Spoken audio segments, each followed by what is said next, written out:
تفسیر رضوان، محبان اہل بیت علیہم السلام،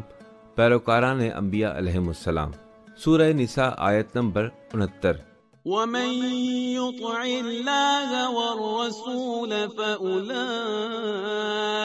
مَعَ الَّذِينَ أَنْعَمَ اللَّهُ عَلَيْهِم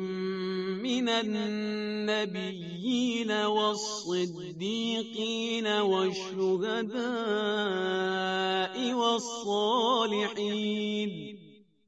وَحَسُنَ أُولَئِكَ رَفِيقًا۔ جو اللہ اور رسول کی اطاعت کرے گا تو وہ ایسے لوگوں کے ساتھ ہوگا جن پر اللہ نے خاص انعام کیا ہے، یعنی انبیاء، صدیقین، شہداء اور صالحین، اور یہ بہت اچھے رفیق ہیں۔ مذکورہ آیت میں اللہ تعالیٰ نے انبیاء، صدیقین، شہداء اور صالحین کے ساتھ ہم نشینی کو ایسے لوگوں کی جزا قرار دیا ہے جو مطیع اور اطاعت کرنے والے ہیں،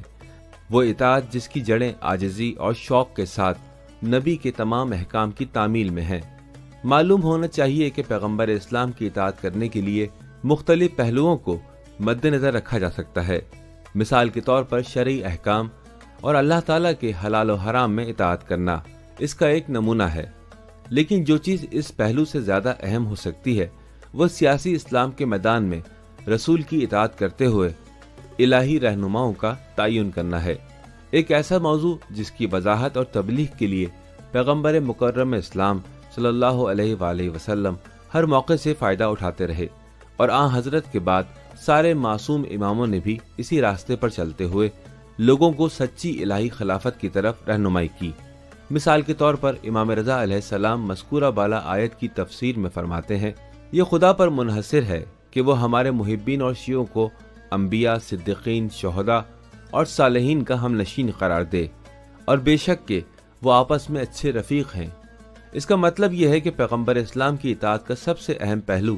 خاندان پیغمبر و اہل بیت نبوت سے دوستی ہے۔